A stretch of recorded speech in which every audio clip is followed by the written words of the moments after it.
سلام و درود خدمت همراهان گرامی. با بخش ششم کارگاه مقدماتی رواندرمانی تحلیلی یونگ در خدمت شما هستیم. من مرتضی تسلیماسا هستم، کارشناس و کارشناس ارشد روانشناسی. توی این بخش قرار با هم به تعریف جامعی از کهن‌الگو برسیم و نحوه اثر اون رو بر ناهوشیار شخصی خودمون بررسی کنیم. عنوان این بخش کهن‌الگو و کارکردهای اون در ذهن ناهوشیاره. توی صحبت‌های قبلی وقتی درباره تعبیر رویا صحبت می‌کردیم، اولین کاری که می‌کردیم این بود که سراغ تداعی‌های شخصی بیمار می‌رفتیم و به دنبال کردن تداعی‌هاش میتونستیم معانی اون رویا رو رمزگشایی کنیم. این روش میتونه خارج از فضای درمانی برای دوستان و آشنایان هم مورد استفاده قرار بگیره. اما خوابهایی هست که گاهی خاصیت شدیداً وسواسی یا عاطفی ایجاد میکنه یا درگیر تصاویریه که ابداً شما نمیتونید توی سلسله تداعی‌های شخصی خودتون دنبالش بگردید. طبق نظر یونگ و فروید، تصاویری که در این رویاها خودشون رو نشون میدن جنبه شخصی ندارن و مربوط به میراث انسان در طول تاریخ حیاتش هستن. توی این نظریه ما اونها رو با عنوان کهن‌الگو و در نظریه فروید با عنوان بقایای کهن میشناسیم. تصاویر باستانی که شکل و شمایل اونها در تجربیات فردی قابل پیدا کردن نیست. در واقع طی بررسی‌های گسترده‌تری که یونگ انجام داده اینطور به نظر میرسه که این ساختارهای روان بشری هستند که غرایز و رفتارهای اون رو شکل میدن. همونطور که برای شناسایی کامل بافت‌ها و ساختارهای بدن به الگوها و ساختارهای مشخصی برمیخوریم، میبینیم که ذهن هم ساختارهای بدوی خودش رو داره که شباهتش رو به ذهن حیوانی و بدوی انسان پیش از تاریخ حفظ کرده. نمونه این روش مشاهده در رشته‌های کالبد شکافی و زیست شناسی قابل مشاهده است. وقتی یک زیست شناس نیازمند کالبد شناسی تطبیقیه، روانشناس ما هم نیاز داره تا تشریح تطبیقی رو برای رشته مورد مطالعه خودش یاد بگیره، چرا که ما برای بررسی ساختار روان انسان به اندیشه ها و الگوهای اون در سطح افراد بدوی که ساختار اصلی تفکر و هیجان و نیاز رو تعیین کردن دسترسی داشته باشیم. برای اینکه دیدگاه روشن‌تری نسبت به ماهیت کهن‌الگو داشته باشیم، باید رابطه اون رو با غریزه روشن و مشخص کنیم. غرایز ما با حواس و خیال پردازی قابل درکن. توی این خیال پردازی ها موضوعات و گرایش های روشن میشن که به اون کهن‌الگو میگیم. ویژگی اصلی اونها اینه که توی تمام ادوار و نژادها قابل مشاهدن، حتی برای گروه هایی که ارتباط یا آمیزش نژادی با هم نداشتن. به عبارت دیگه تمام گرایش های غریزی نوع انسان در ساختارهای قابل مشاهده‌ای که توسط نمادها به دست ما میرسن رو کهن‌الگو نامگذاری کردن. کهن‌الگو گاهن ممکنه در صورتهای متفاوتی مشاهده بشه، اما توی ساختار و شکل اصلی یکسانه. کهن‌الگو موروثی نیست که با ادراک خودآگاه قابل شناسایی باشه، بلکه گرایش غریزیه که میشه اونو با گرایش سبک لانه‌سازی پرندگان مختلف مقایسه کرد. شاهد مثالی رو یونگ در کتاب‌های خودش داره که کودکی به عنوان هدیه سال نو دفترچه‌ای حاوی تصاویری از رویاهای خودش به همراه داستان‌هایی که ماجرای رویا رو روایت می‌کرده به پدرش هدیه داده. محتوای رویاها به وضوح فراتر از تجربیات شخصی یک کودک بودن. برای همین پدر نتونسته بود تداعی‌های اون رو کشف کنه و دفتر رو برای یونگ آورده بود. خلاصه رویاها رو براتون توی تصویر میذارم تا مطالعه کنید. 9 خواب از 12 خواب موضوع نابودی و احیا تو خودشون دارن. عملاً بیشتر از این که تعالیم مسیحی توی اونها وجود داشته باشه، همگی رابطه تنگاتنگی با اسطوره‌های تکوین جهان دارن. مشابه این اسطوره‌ها در رساله کرنتی ها اومده که رابطه مرگ و رستاخیز آدم و مسیح رو نشون میده، به این صورت که این قهرمان توسط یک عفریت دریده میشه و به قتل میرسه و باز به صورت معجزه‌آسایی به زمین برمیگرده. این صورت‌های کهن مشخص نیست تو چه دوره‌ای شکل گرفتن و مربوط به زمانی هستند که انسان با تصاویر قهرمان نجات دهنده در خودشون مواجه شدن. نکات مشابهی که در خواب‌های دخترک و دنیای نمادین اساطیر مذهبی وجود داره رو با هم مرور می‌کنیم. توی آیه 21 از باب 3 اینطوری اومده که پروردگار باید تا زمان موعود رستاخیز همه چیز رو حفظ کنه. اوریژین و برخی اساتید دیگر در کلیسای یونان اینطور تفسیر میکنند که همه چیز در روز موعود در حد کمال و به صورت اصلی خودشون دوباره احیا میشن. توی سنت یهود حضرت الیاس پیش از هر چیز ظهور میکنه و همه چیز رو به حالت اولش برمیگردونه. تو رساله اول کرنتی ها اینجوری اومده: همانگونه که همه در آدم میمیرن، در عیسی دوباره زنده میشوند. چنین رویاهای عظیم بابت در کودکان اهمیت داره که برای ما این موضوع مهم و روشن میکنه که این دست آموزه ها به هیچ عنوان سرچشمه آموزشی ندارن و ربطی هم به دین و سنتی که فرد توی اونها به دنیا اومده پیدا نمیکنه. در توضیحاتی که در تفسیر این رویا اومده، یونگ اشاره داره که خانواده این کودک هم پروتستان بودن و تعلیمات دینی بسیار کمی داشتن و حتی خود پدر هم آشنایی با اسطوره‌های آفرینش و بازتولد نداشته. اگر به اولین خواب برگردیم، جهانی رو با 4 خدا مشاهده می‌کنیم که مربوط به فلسفه هرمسیه. این انگاره در برخی ادیان و فرقه‌های فکری جایگاه ویژه خودشو داشته و در حوالی قرن 18 میلادی به طور کلی از بین رفته. تصویر مار شاخدار هم آخرین بار توی کتاب‌های کیمیاگری قرن 16 مشاهده می‌شده که مفاهیم اون و ضدیت اون با مفهوم تثلیث در کتب پراکنده‌ای قابل دسترسیه. خواب دوم مراسمایی رو نشون میده که مربوط به دوره‌های ادیان شرک‌آمیزه که توی اون مراسم رقص بهشتیان و نیکوکاری کردن اونها رو توی دوزخ به تصویر میکشه. چنین تصاویری برای کودک حتی اگر با اونها مواجه میشد، انقدر دقیق و همساختار با اسطوره‌های بدوی قابل درک نبودند. حتی سوالی که پیش میاد اینه که کدوم انگیزه جبرانی باعث شده که کودک در دنیای خودآگاهش تصمیم بگیره اینا رو به عنوان کادوی روز میلاد مسیح به پدرش هدیه بده. اگر اینطور خوابهایی رو، یعنی اسطورهایی که درباره مرگ و آغاز مجدد صحبت میکنن رو یه جادوگر یا رئیس قبیله میدید، مشخصا میشد اینجوری نتیجه گرفت که اون تحت تاثیر آموزه‌های بت‌ها و حیوانات مقدس قبیله و ناخودآگاه جمعیش قرار داره. کودک مورد نظر ما اما تو آستانه بلوغ جسمی قرار داره و خوابهاش هم آغاز نابهنجاری رو متذکر میشه، آغازی که از نابودی و بازگشت دوباره صحبت میکنه. بروز این دست رویاها در افرادی که میانسالی رو تموم کردن و در میانه یا اواخر پیری هستن کاملا طبیعیه. این تصاویر متضمن تصاویر آغاز و انجام جهانن و وجود چنین تداعیایی در اواخر عمر کاملا طبیعیه، اما بروز اونها توی کودک 10 ساله که بین بلوغ و کودکی ایستاده نه.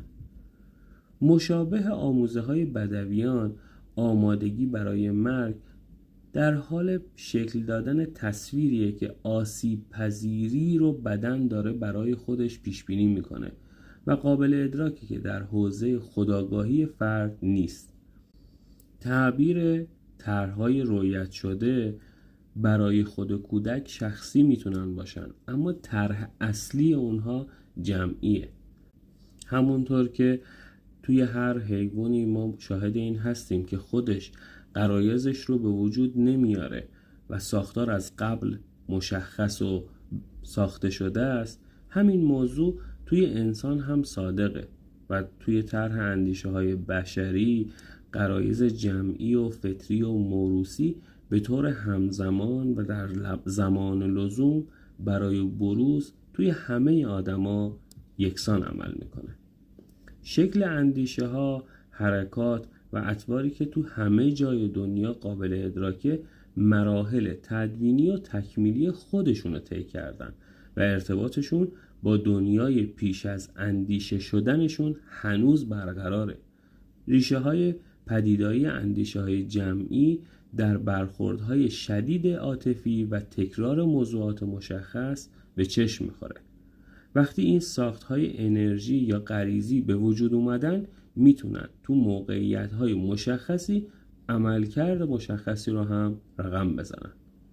یونگ اینجا فردی رو مثال میاره که بعد از موفق شدن برای دیدار با معشوقش، وقتی با عوارض جسمی بیماری معشوقش تو اولین دیدار مواجه میشه، اونقدر دچار شوک میشه که به روحانیت پناه میبره. این تجربه ها نشون از آمیختن انگیزه های شخصی با صورت های کهن‌الگویی خودشون هستن که هنگام بروز بحران آمادگی روانی متفاوت و ناگهانی رو توی فرد زمینه سازی میکنن. با توجه به این موضوع باید روشن کنیم که کهن‌الگوها ساختاری ایستان ندارند و مانند غرایز به صورت خودانگیخته بروز میکنن. از همین بابته که به راحتی نمیشه معنای خواب رو روشن کرد و گاهی حتی وقایع خارجی یا اتفاقاتی توی آینده میتونن دلیل اونها رو روشن کنن. کارکردهایی که در دنیای نسبتاً قدیم در مورد خواب اعمال میشده، مثل رویاهایی که توی پیشبینی علائم بیماری ها میتونستن عمل کنن. به عنوان مثال، مردی توی خواب دیده بود که پدرش توی شعله‌های آتش خونه‌ای میسوزه و مرگ بر اثر تب فلگمون که ناشی از التهاب ریویه اون مرد رو از پا در میاره. توان تعبیر چنین رویاهایی ادعای خیلی بزرگیه، چرا که اولا دسترسی ما به ریشه ها و عوامل اون خیلی مبهمه. اما نکته‌ای وجود داره که احتمالاً همونطور که شکل مواجهه خودآگاه ما با مسائل مورد سنجش عقلانی و فکری قرار میگیره، مواجهه ناخودآگاه ما هم با عوامل به شکل سمبولیک اثرش رو بر فرد خواب بیننده میذاره. مثلا اگر از مثال بیمار مذکور استفاده کنیم، میبینیم که پزشک اونا رو با مفاهیم منطقی عفونت و تب طبقه بندی میکنه، اما توی رویا و ناخودآگاه با ادبیات شاعرانه تری مواجهیم که بدن آدم رو به مثابه خانه زمینی و آتش سوزی رو به مثابه تب تمثیل میکنه. ما اینجا عملکرد نسبتاً مشابهی رو هم در نتیجه گیری منطقی و هم در نتیجه گیری عاطفی کهن‌الگو شاهد بودیم.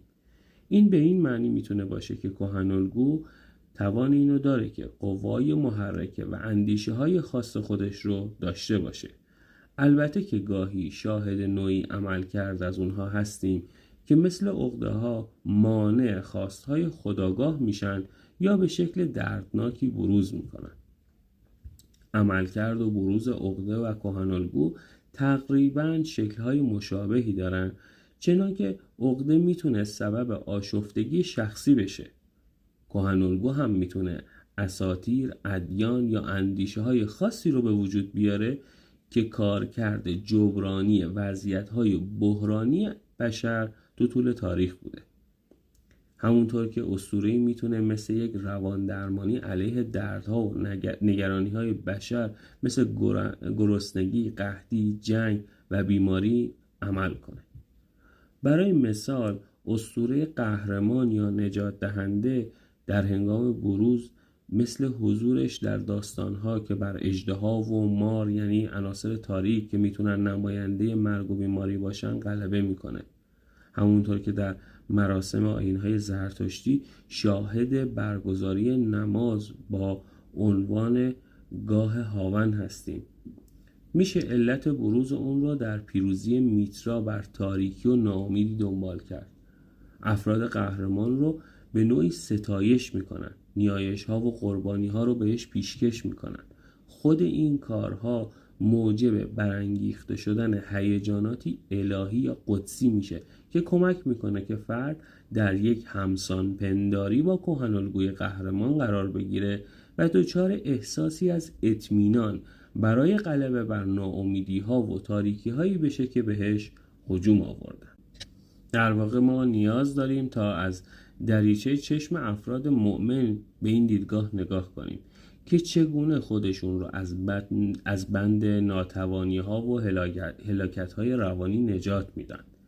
توی ادبیات روزمره و گاهن علمی چنین با موضوعات برخورد میشه که مکاشفات صرفاً خیال پردازی هایی بوده که توسط متفکرین ابداع شده و مردم ساده‌لوح همونا رو پذیرفتن. اما همونطور که از معنی مکاشفه و خیال برداشت میشه، ما اینجا با یافتن چیز جدیدی که از پیش موجود بوده مواجهیم، نه با معانی ابداعی.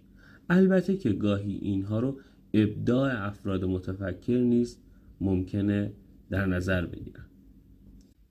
با توجه به وجود ریشه های منحصر به فرد اسطوره‌ای نمیشه اونها رو صرفاً ابداع در نظر گرفت، چرا که درباره خدای نور یعنی میترا و خورشید در معنا و مفهومی که توی ادیان شرک‌آمیز مکزیکی مشاهده شده شباهت باور نکردنی وجود داره. اینها هم ادیانی هستند که هیچ زمینه مشترکی به لحاظ همزیستی فرهنگی یا آمیختگی نژادی هم ندارن. حتی تا این حد که اسطوره‌های مورد پرستش توی مکزیک ابداً دیگه نه پرستنده‌ای داره و نه کسی که اونها رو به خاطر داشته باشه. اگر به مثالمون به اون دختر 10 ساله برگردیم، اتفاقات مهم میتونیم توش ببینیم که هم معنا و هم ارزش‌های اون رو در بعد روانی بهمون نشون بده. توی فضای خارج خواب دخترک این هدیه رو توی عید مسیح به پدرش میده. شباهت عجیب دیگه‌ای که اینجا وجود داره، درختی توی خواب وجود داره که توی اتفاقات رویای پنجم شاهدش هستیم. درخت همیشه نورانی هم در اعیاد مشرکین وجود داشته که امید بر حضور درختی نامیرا در زمستانه که حافظ قلب حیات توی تاریکیه که با درخت کاج نمادین میشه. توی دیدگاه اسطوره شناختی هم میتونیم اینجوری پیامدهای متوالی رو تفسیر کنیم که زمستون باعث مرگ خدا میشه و پرستش الهه زایش یعنی دمیتری باعث بازتولد اونو. درخت همیشه سبز نورانی هم نماد جاگیری جاودانه خداست. قابل توجهه که بگیم اسطوره بخشی از زندگی انسان بدوی رو شکل میده و فرد نیازی به اندیشیدن درباره اون احساس نمی کرده. شاهد مثال این موضوع تجربه جالبیه که یونگ در کنار قبیله بدوی به اون برخورده. افراد قبیله مونلگون هر روز صبح هنگامی که از خواب بیدار می شدن به کف دست خودشون می دمیدن یا اون رو با آب دهان تر می کردن و اون رو در برابر نخستین پرتوهای خورشید می گرفتن، اینطور که می خواستن این نفس یا آب رو به خدا اهدا کنن. خدایی که مونگو نام داشت، واژه‌ای که معادل الله در عربی به معنی سرچشمه است. وقتی از اونها علت رو جویا شده بود، افراد قبیله به نادونی یونگ خندیده بودن و این فعل رو جزئی از طبیعت هر روز زندگی خودشون میدونستند. مونگو که خدای آفرینشگر یا سرچشمه حیات بود و مردم نیاز داشتند که هر روز صبح دم یا همون روح و روان خودشون رو به مونگو پیوند بزنن. افراد قبیله که ابداً از پیشینه اینطور آیینی اطلاع نداشتن و حتی علتش رو هم جویان نمی شدن، تنها بر اثر هیجانی که به زندگی اونها وارد می شد روزشون را آغاز می کردن. این آیین مطابق ثمره جادویی رفتار مسیح برای زنده کردن مردگان بود که با دم و آب دهان شفا می بخشید و زنده می کرد. نمونه جالب دیگه‌ای که توی همین قبیله اتفاق افتاده بود این بود که پسری آخرین نفسهای پدری رو بو میکشید یا نفس میکشید تا بتونه روح پدرش رو درون خودش امتداد بده. در واقع ما نمیتونیم اسطوره‌های بدویان رو به ابداع نسبت بدیم، چرا که برای ابداع نیازمند به زبان، گفتار و اندیشه است، اما اسطوره شکل از رفتار و بروز انرژی که در طول سالیان دراز معانی اونها ذره ذره کشف شده و بافت اندیشه به خودش گرفته.